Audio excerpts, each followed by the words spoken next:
pada pembahasan koordinat Kartesius. Pada pertemuan kali ini kita akan membahas tentang kedudukan titik pada bidang Kartesius dan titik acuan.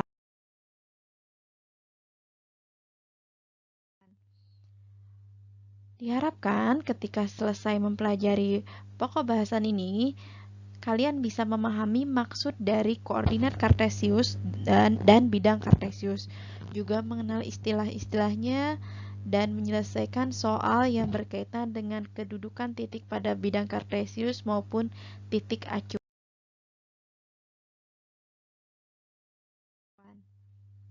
Baik, untuk awalan mengetahui kenapa sih harus mempelajari koordinat Kartesius? Nah, di sini ada sebuah denah jalan ya, di mana ada dua orang mahasiswa yang berangkat dari titiknya sama, itu sebuah kampus, ingin melakukan perjalanan menuju rumah dosennya. Nah, di sini Afdal nih yang laki-laki ya, yang warna merah, maupun Rizka yang berwarna biru, rute yang ditempuhnya berbeda ternyata ya. Padahal tujuannya sama, yaitu ke rumah ibu dosen. Nah, jaraknya ke rumah ibu dosen dari Jalan Diponegoro 1,7 km, sedangkan dari Jalan Sudirman 2 km. Nah, mereka melalui rute yang berlawanan ya, maksudnya berbeda arah. Nah, ternyata ketika sampai di rumah bu dosen, itu yang tiba duluan itu Afdal atau yang laki-laki. Nah, kenapa bisa seperti itu? Pasti sudah tahu ya jawabannya. Nah, benar sekali ya bahwa rute yang dilalui oleh Rizka itu terlalu banyak kelokannya atau terlalu banyak jarak yang ditempuh. Nah, permasalahan seperti ini bisa juga diselesaikan menggunakan sistem koordinat. Apa itu koordinat Kartesius? Mari kita pelajari bersama. Nah, ini adalah René Descartes yang menemukan apa itu koordinat Kartesius, yang awalnya dia itu sudah mempelajari aljabar, yang memang aljabar itu bersifat abstrak ya. Nah, dia ingin memvisualisasikan ilmu yang abstrak tersebut ke dalam bidang yang lebih real, yang lebih terlihat. Nah, dia mengambil pindah visualisasinya ke dalam bidang geometri. Nah, misalkan di sini dia mengambil contoh, misal ada persamaan aljabar Y sama dengan 2X. Nah, di sini kalau misalnya X-nya 2, maka Y-nya 2 kali 2, 4. X-nya 1 dimasukkan ke sini ya, 2 kali 1, 2, dan seterusnya.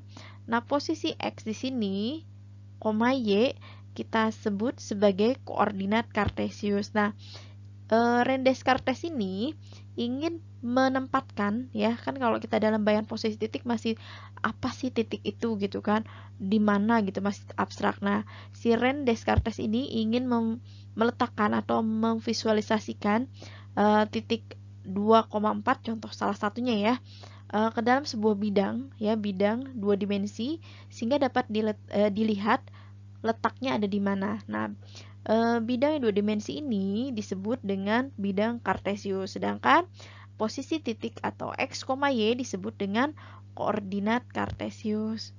Nah, sehingga diabadikan ya ilmunya René Descartes, dari Cartes nih ya, Kartesius ya. Uh, si René Descartes ini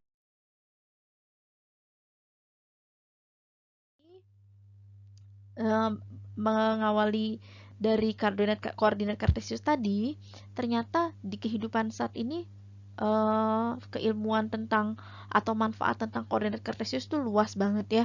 Selain tadi tentang denah ya, juga tentang penggunaannya pada sebuah grafik gelombang suara atau bunyi. Kita sudah tahu di sini gelombang ini ya, gelombang bunyi ya. Kan ada dua ya, ada gelombang transversal, ada gelombang longitudinal, ada puncak, ada lembah, dan sebagainya. Selain di bidang eksak, juga ada di bidang sosial, pada grafik permintaan dan penawaran di bidang ekonomi ya.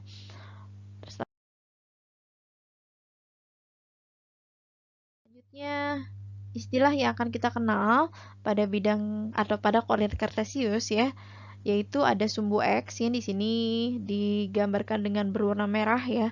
Walaupun tidak semuanya memiliki warna, hanya untuk mempermudah saja di sini saya lukiskan bahwa dia itu warnanya merah untuk mempermudah ya.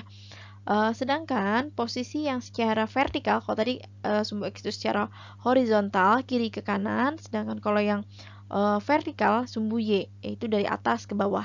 Sekali lagi X kanan kiri, Y atas bawah.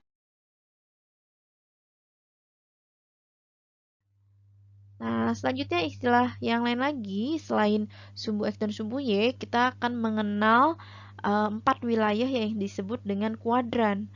Kuadran 1, 2, 3, dan 4. Nah, untuk mempermudah memahaminya, perhatikan pembagian warna yang di sebelah kanan kalian nih. Ya, di sini ada warna kuning, itu ditempati oleh kuadran 1, di mana nilai X-nya bernilai positif karena sebelah kanan, ini kan batasnya 0,0 ya, dan Y-nya pun positif. Kuadran 2 ditempati oleh warna ungu nih, di mana posisi X-nya itu sebelah kiri atau bernilai negatif dan Y-nya bernilai positif karena ke atas. Kuadran 3 ditempati oleh X-nya yang sebelah kiri ya. Sebelah kiri nih bernilai negatif ya. Dan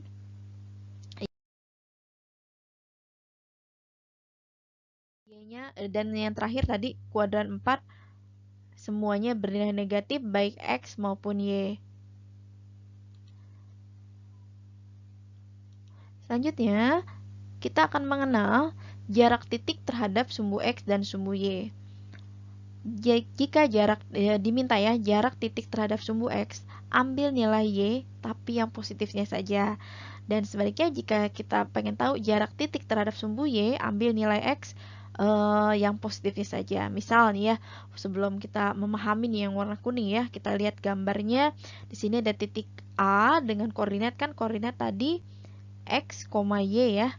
Nah, maka di sini X-nya lihat dia posisinya ke sumbu X nih yang mendatar, dia ada di negatif 3, maka koordinatnya min 3. Koma, dia itu ada di atas, lihat ke sini adalah 3. Sedangkan B-nya koordinatnya 3,3. C-nya, X-nya 3, Y-nya min 1. Nah, kalau pakai yang rumus yang tadi ya, bukan rumus sih, dia permudah ya. Untuk yang warna kuning ini, jika ditanyakan titik A terhadap sumbu Y, berarti ambil X-nya. X-nya adalah min 3, tapi namanya jarak itu sifatnya positif ya, tidak ada yang negatif. Maka diambilnya yang positif saja Y-nya. Maka jaraknya 3. Nah, kalau melihat pada gambar, mudahnya gini. Ini titik A. Berarti jarak terhadap sumbu Y itu yang vertikal. Kita lihat ada 3 langkah nih. 1, 2, 3. Jadi ke sumbu Y yang vertikal ini dia itu berapa langkah atau berapa kotak satuan ya. Sedangkan titik B terhadap sumbu X. Nah, berarti yang dilihat Y-nya. Berarti berapa nih? 3. Ya. Sedangkan kalau dalam gambar untuk mempermudahnya jarak B ke sumbu X. X itu yang ini ya. X itu nih, sumbu X yang mendatar kita lihat 1, 2, 3 ya, 3 langkah. 3 satuan. Terakhir, jarak titik Y terhadap sumbu Y, berarti X-nya juga 3. Nah, ini ke sumbu Y kan dari C ke Y itu 3 satuan. Nah, ke sini. Nah, itu untuk jarak titik terhadap sumbu X dan sumbu Y. Baik, kita akan membahas soal-soal yang terkait dengan kedudukan titik pada bidang kartesius. Tadi ada istilah yang belum sempat ya, belum terlewat dibahas, ada 2 istilah, yaitu apsis, ya, apsis dan ordinatnya. Apsis adalah nama lain dari unsurnya apsis nih ya, X. Sedangkan ordinat ada koordinat titik Y. Nama lainnya ya.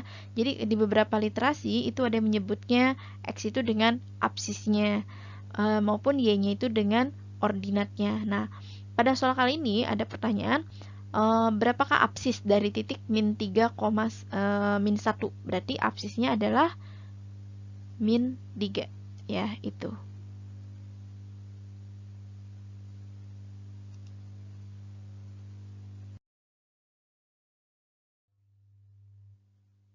Soal berikutnya, perhatikan bidang kartesius berikut. Koordinat titik H. H-nya ini nih, ya letaknya di sebelah sini. Koordinatnya adalah di sini X-nya, kita lihat ke sumbu X, dia itu di titik 5, berarti 5, sedangkan dia itu kan lihat ke Y-nya, itu adanya di bawah ya, min 2. Ya, jadi koordinat titik H adalah 5, min 2. Untuk berikutnya, soal yang ketiga, di sini ada bidang kartesius dengan beberapa titik ya. Dari A, H, G, dan seterusnya. Pertanyaannya, titik-titik yang ada pada kuadran 2 adalah, di sini kita sudah tahu tadi ya, ada 4 wilayah, ada kuadran 1, 2, 3, dan 4. Maka yang berada pada kuadran 2 adalah C dan D. Baik, itu sudah kita pelajari ya. Dan ini ada soal-soal lagi nih. Ya, di sini ada 2 soal ya. Yang pertama, jarak titik M min 2, min 7 terhadap sumbu Y. Tadi terhadap sumbu Y, maka lihat X-nya. Nah, X-nya min 2. Tapi kan dilihatnya yang positif aja, maka jawabannya 2 satuan. Nah, untuk soal yang di bawah nih ya, diketahui titik A 3,1, B 3,5, C min 2,5. Jika ketiga titik tersebut dihubungkan akan membentuk, nah di sini kalian boleh pakai sketsa jika tidak memiliki bidang kartesius ya, misalnya dalam tes tertulis tuh tidak ada gitu ya, ataupun misalnya secara virtual pun kalian boleh menggunakan sketsa kartesius dengan jarak yang tetap ya, misalnya mendekati ya, sama tidak jauh-jauhan atau terlalu dempet dan sebagainya, jarak antar titiknya sama. Nah, di sini kita cari titik A 3,1 nih, 3 ke kanan, 1 positif ke atas. Nah, 3,1, B 3,5, B-nya 3 ke kanan karena dia positif, 5-nya ke atas karena dia positif pula ya. 1, 2, 3, 4, 5. Ini titik B, tadi titik A. Sedangkan C, min 2. Min 2 berarti X-nya ke kiri, 5. Berarti di sini ya. Maka tarik garis. Ini ke sini nih. A ke B ini lurus ya. Nah, tarik sehingga membentuk segitiga siku-siku.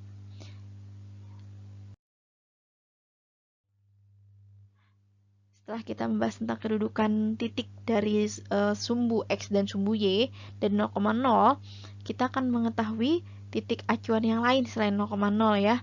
Perhatikan di sini, sistem koordinat kartesius selalu memiliki acuan yang tetap, di mana semua selalu mengacu pada perpotongan sumbu X dan sumbu Y dan disebut sebagai titik 0. Tapi jika acuannya bergeser bagaimana? Nah, maka posisinya itu akan dituliskan dengan nilai yang baru. Berbeda dibandingkan dengan yang sebelumnya. Posisi tersebut bisa dihitung menggunakan formula X yang baru adalah X yang lama dikurangi X acuan. Y yang baru, Y lama dikurangi Y acuan. Misal di sini ya, tentukan posisi relatif titik C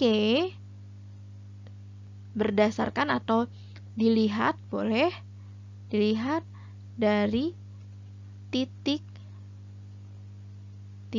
ya acuan. Ini kan tadi C ya, misalkan F. Nah, di sini yang jadi acuan kita belajar, ini ada 2 ya. Di sini kita nanti pakai formula ini, maupun kalau misalnya pakai kartesius aja bisa nggak? Kita lihat ya. Yang jadi acuan adalah F. Artinya apa? Kita melihat titik C ya. Kita melihat titik C dari sudut pandang dari acuan awalnya itu F. Nah, di sini ya misalnya nih F ya, kita cari F, mana F? Nah, ini F ya. Ini C. Kita lihat F melihat C, lihat dari sebelah kan X, Y ya, X, Y. X, Y lihat kanan kiri, sedangkan di sini kanan kiri ya, kiri atau kanan. Dan sininya atas atau bawah. Nah, kalau dia posisinya kanan, berarti X dulu kita cari ya, ini emang X, Y ya. Si C ternyata posisinya sebelah kanan si F. Berapa ke kanan gitu, berapa langkah? 1, 2, 3, 4. Oh, ternyata 4 langkah. Ya, 4, nah dia ke kanan kan? Ke kanan berarti dia bernilai positif. Kalau ke kiri ya negatif ya, misalnya ke arah sini. Nah, di sini langkah yang dia berhenti di sini karena lurusannya C ya. Selanjutnya untuk mencapai titik C-nya dia tuh ke atas tuh 2, 3. Berarti 3 karena ke atas ya positif. Maka posisi relatif titik C dilihat dari titik acuan F adalah 4,3. Bu, lalu bagaimana dengan formula yang tadi disampaikan? Baik, formula ini untuk mempermudahnya gini nih. Di sini koordinatnya X, Y ya. Di sini ada yang lama, ada yang acuan, dan yang tanyakan yang baru. Yang lama itu berarti si C, karena C yang tanyain ya. Di sini C koordinatnya adalah 1,2. X-nya 1, Y-nya 2. Acuannya adalah si F. F itu koordinatnya min 3, min 1. Min 3, min 1.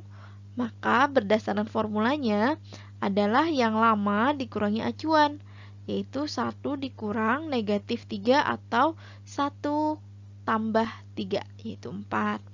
Sedangkan untuk yang ordinat atau Y-nya 2 dikurang negatif 1 atau 2 tambah 1 hasilnya 3. Sama saja ya dengan yang tadi yang 4,3. Ya, seperti itu ya. Jadi kalau misalnya kita bisa menyelesaikannya tentang titik acuan yang bukan dari 0,0, bisa menggunakan formula. Jika memang tidak ada gambar ya, langsung cepet aja tuh. Jadi yang lama dikurangi acuannya. Sedangkan kalau untuk yang bisa kita lihat dengan gambar bidang kartesius itu juga bisa ya. Lebih cepat bahkan ya dengan titik-titiknya. Oke, kita lanjut ya. Nah, contoh soal kalau titik acuan itu seperti apa soalnya. Kita lihat, di sini ada 3 pertanyaan ya. Pertama, tuliskan koordinat atau posisi relatif C terhadap F.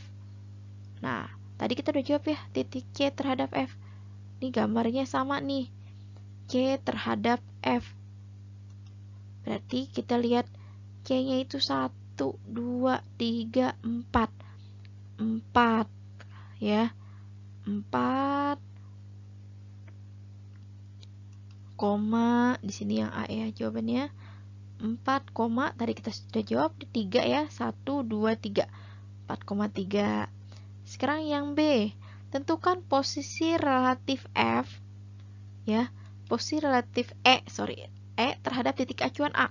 Berarti kita melihat si E dari A. Nah, pertama lihat dulu kanan kirinya. Nah, sekarang si E adalah posisinya di sebelah kanan A, sehingga dia itu bernilai positif ya. Berapa positifnya? Lihat berapa langkah? 1, 2, 3, 4, 5, 6. Biar nyampe lurus gini ya. Maka di sini X-nya adalah 6, terus dia ke bawah. Berarti dia nanti bernilai negatif. Berapa langkah? Nah, berapa langkah kita hitung bersama? Tadi titiknya berarti di sini ya. 1, 2, 3, 4.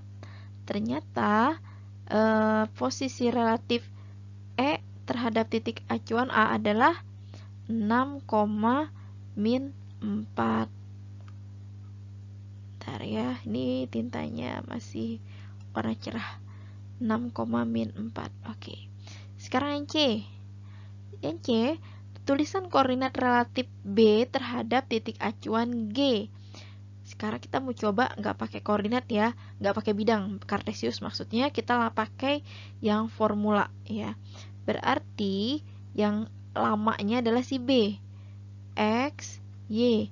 Yang lama B, B itu koordinatnya ini nih. Berarti 4,4. 4, X-nya, Y-nya juga 4. Sedangkan yang acuannya adalah si G. G itu di sini nih. 1, min 2. 1, min 2. Maka koordinat yang barunya 4 kurang 1 yaitu 3. Dan 4 kurang min 2 yaitu 6. Ya, 3,6. Nah, Bu, nggak percaya, Bu? Baik, kita coba ke koordinat kartesius ya. Titik B terhadap acuan G. Berarti kita lihat G. Dia itu ke kanan apa ke kiri? 1, 2, 3. Kan urusannya ya. Oh, ke kanan, makanya 3 positif. Terus ke atas, ternyata 1, 2, 3, 4, 5, 6. Ya, berarti sama saja itu jawabannya 3,6. Baik yang melalui formula maupun melalui bidang kartesius. Nah, kita lihat ya beberapa contoh soal pembahasan endingnya nih dari koordinat kartesius ya. Mohon dipahami dengan teliti di sini. Koordinat kartesius dari A, B, C dan D yang mana nih? Di sini A-nya kita lihat di sini A-nya min berapa itu? A-nya 0, 1, 2, 3, 4, 5. Negatif 5, dia tuh ke atas 6. Ya, di sini ada kemungkinan semuanya berpeluang ya, jawabannya A, B, C, D. Sekarang B-nya. B-nya 1,4, berarti kemungkinan antara C dan D. Oke, sekarang C-nya yaitu 6, ke bawah 4, berarti 6, min 4. Dan D-nya 0, min 9. Maka jawabannya option C. Masih mudah ya. Nah, sedangkan soal nomor 2 nih gampang banget. Dari gambar yang tadi, A dan D posisinya berada di kuadran berapa? A-nya di kuadran 2 ya. Di sini kan 1, di sini 2, 3, dan 4. Nah, untuk A benar semua nih option jawaban kuadran 2. Tapi titik D-nya ternyata nempel pas banget di sumbu Y. Sehingga dia tidak ada di kuadran manapun atau tidak ada pada kuadran ya. Karena dia tepat di sumbu Y. Nah, perhatikan gambarnya. Pernyataannya salah tadi ya mengenai titik ya posisi jarak. Ingat jarak itu bernilai positif jika melihat jarak terhadap sumbu Y ya. Lihat X-nya. Terhadap sumbu X lihat Y-nya, tapi yang positif semuanya. Oke, kita lanjut. Di sini K ada min 3, min 3 ya. Pernyataan pertama, titik K berada pada koordinat min 3, min 3. Sama, betul ya. Nah, nomor 2, pernyataan B, jarak titik K terhadap sumbu X adalah min 3. Koordinatnya betul, min 3. Cuma di sini ada kata jarak yang ditanyakan. Ya, sumbu X berarti yang dilihat adalah Y-nya ya, min 3. Ya, tapi jarak itu tidak ada yang negatif. Makanya di sini seharusnya jawabannya 3 aja. Jadi ini udah salah nih yang B, tapi kita lihat dulu yang C ya, benar apa salah ya. Jarak titik K terhadap sumbu Y, berarti kita lihat X-nya adalah 3. Betul, karena bernilai positif ya untuk jarak. Nah, yang terakhir, jarak titik K terhadap sumbu X sama dengan jarak titik A terhadap sumbu Y. Ini juga benar, karena koordinatnya sama, min 3, min 3, dan jaraknya 3 juga semua, baik X, baik terhadap X maupun terhadap Y. Jadi yang kurang tepat adalah option B. Ya.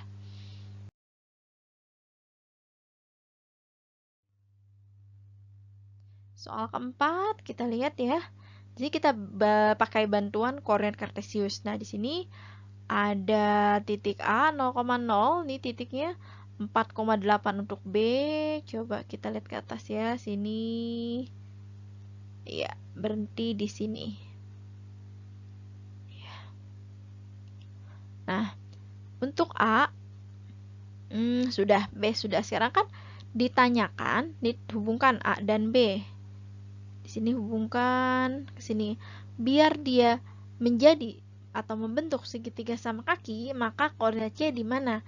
Nah, ini ada beberapa kemungkinan ya. Ada yang dia sama kakinya jadi ke sini ke bawah, ada yang ke atas di sini ya. Cuma kita lihat optionnya. option yang tepat adalah di sini. Di sini kan keempat ke kiri, dari tengah sini ya. Dari tengah, terus dari 4 ke sini ke kiri 4, maka ke kanan pun 4, jatuh di angka 8. Sehingga jika ditarik garis ini C-nya, koordinat C adalah 8,0 ya. 8,0, sehingga dia membentuk segitiga sama kaki di mana memiliki sepasang sisi yang sama panjang. Soal kelima. Nah, jika M tegak lurus terhadap X, berarti misalnya kita gambarkan dulu ya untuk sumbu X dan sumbu Y. Sumbu X dan sumbu Y itu tegak lurus. Di sini Y, di sini X ya. Di soal tersebut dikatakan garis M tegak lurus terhadap sumbu X. Nah, berarti kan mirip dengan si Y kasusnya karena dia sama-sama tegak lurus kan. Ini M. Kita lihat pernyataan ya, yang A. Sejajar sumbu Y. Maka garis M sejajar sumbu Y. Benar ya. Sejajar sumbu X. Tidak, kan tadi sudah ada keterangan ya di dalam soal kalau dia itu tidak sejajar melainkan tegak lurus, berarti kurang tepat. Tidak sejajar terhadap sumbu X dan sumbu Y. Sejajar dengan Y, walaupun tidak sejajar dengan X, berarti ini salah. Sejajar dengan sumbu X dan sumbu Y. Ada yang enggak? Yaitu sama sumbu X kan tegak lurus, berarti ini salah juga. Jadi yang tepat adalah sejajar dengan sumbu Y. Soal ke-6 nih ya. Sebenarnya ke-6 nih.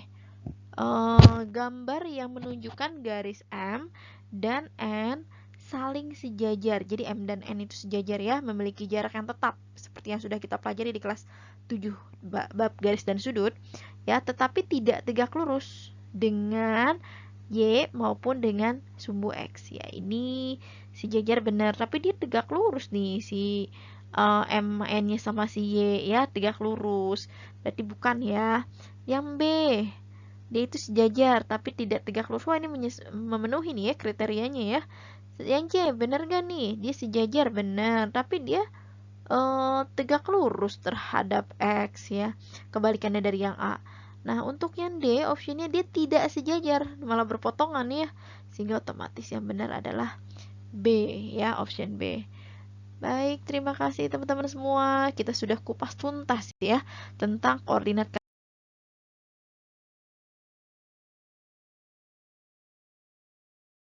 kartesius, baik jarak terhadap sumbu X, sumbu Y maupun berdasarkan titik acuan jika misalnya acuannya bergeser ya.